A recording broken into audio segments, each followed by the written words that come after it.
भारत के सम्राट चैनल में आपका स्वागत है। मैं एमपी सम्राट आज निधान खेड़ा ब्लॉक शिवगढ़ में हूँ।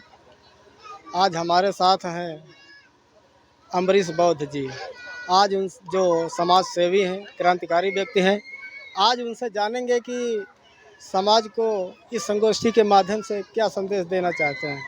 बौद्ध जी। बहुत बहुत धन्यवाद भाई एमपी सम्राट जी। और सबसे पहले तो मैं धन्यवाद देना चाहता हूँ आपके इस चैनल को, भारत के सम्राट को। और सभी से निवेदन है कि आप सब लोग इस चैनल को लाइक कर लीजिए और सब्सक्राइब कर लीजिए, क्योंकि सरकारें तो जो दिखाना चाहती हैं वही आप लोग टीवी में देख पाते हो। पर ये जो सोशल मीडिया है अपनी, यही है जो लोकल की आवाज़ को, बहुजनों की आवाज़ को उठाती है। तो इसलिए सभी लोग इस चैनल को लाइक कर लें और सब्सक्राइब कर लें। और यहाँ की जो संगोष्ठी की बात रही है, तो संविधान पर चर्चा की जाती है। गांव-गांव जाकर लोगों को संविधान के प्रति जागरूक किया जा रहा है।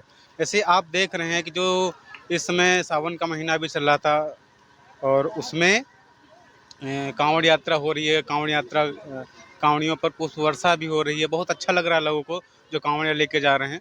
लेकिन सोचो, यदि कांवड़ यात्रा या मंदिर, मठ, इन सब में अगर इतना ही सब कुछ होता, अगर यहाँ से विकास होने वाला होता, तो योगी जी अपना जो मठ छोड़ करके आज बाबा साहब डॉक्टर अम्बेडकर द्वारा जो बनाया गया संविधान है, उनके अंतर्गत जो भी उल्लेख किए गए हैं अधिकारों का, उसके अंतर्गत वो जा कर के आज सीएम की कुर्सी पर बैठे हुए हैं और वहाँ से तमाम सारे लोगों का, तमाम सारी जनता का भला कर रहे हैं।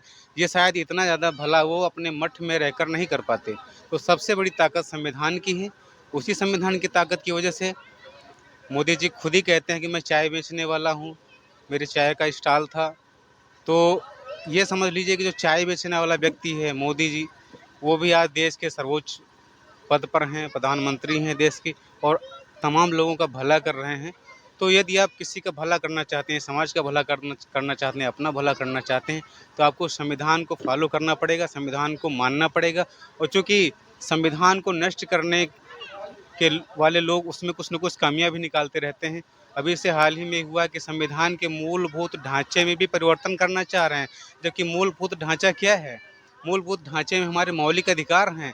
शिक्षा का अधिकार, स्वतंत्रता का अधिकार, समानता का अधिकार, धर्म की उपासना का अधिकार और किसी भी तरह के संवैधानिक उपचार हैं तो उनका अधिकार दिया गया है। ये सबसे अहम अधिकार हैं, इनको किसी तरह से बदला नहीं जा सकता। संविधान में इसका उल्लेख किया गया है, वर्णन किया गया है, परंतु फिर भी उनको संविधान के मूलभूत ढांचे से दिक्कत हो रही है। तो ये संविधान यदि बदल गया हो, पहले की तरह फिर से अगर कोई उस तरह से कानून लागू हुआ जो वर्ण व्यवस्था पर आधारित होगा, तो ये जो आप देख रहे हैं इधर, यहाँ पे इस घर में जो भैंस बंधी है, रावत बिरादरी, पासी बिरादरी की है, इनके घर पे भैंस बंधी है। तो यहाँ भैंस नहीं बंधी होगी, यहाँ पर सुअर बंधी होगी। यानी जातियों के आधार पर फिर से लोगों को अपना अपना काम करना पड़ेगा।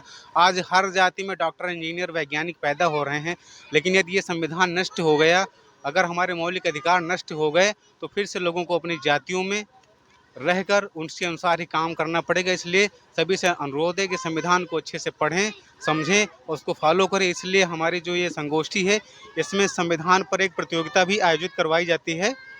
बच्चों को संविधान पढ़ने को दिया जाता है और जो अच्छे तैयारी करते हैं प्रतियोगिता में, उनको पुरस्कृत भी किया जाता है।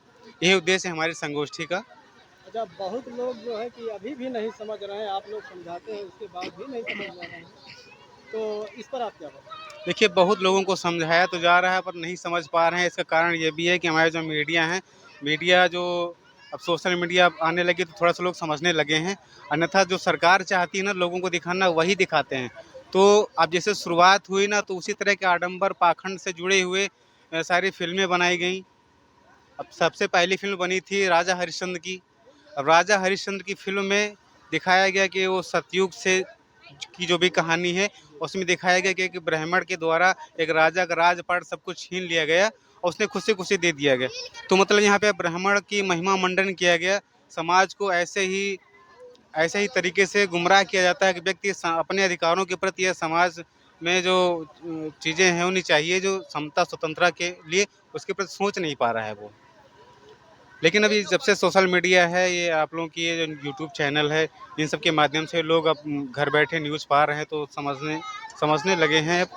और इसी को ही समझना चाहिए कि यही जो बात है वो लोकल से निकल के आती है, आप लोगों को आप तक पहुंचती है। और बहकावे में ना आए, चूँकि सरकार कि जो भी बात कर रहा हो वह मीडिया बहुत अच्छी नहीं हो सकती, क्योंकि जो सरकार के बखान कर रही है, जबकि सरकार से सवाल पूछना चाहिए। जो सवाल पूछने वाली मीडिया है सरकार से, क्योंकि सरकार की ये जिम्मेदारी बनती है कि हर व्यक्ति की ज़रूरतों को पूरा करे। तो जो सरकार से सवाल करे ऐसी मीडिया पे भरोसा करें, आपको सही बात समझ में आएगी। मैं यही कहना चाहूँगा। थैंक यू, धन्यवाद बौद्ध जी। मैं एमपी सम्राट आपका स्वागत करता हूँ निधान खेड़ा शिवगढ़।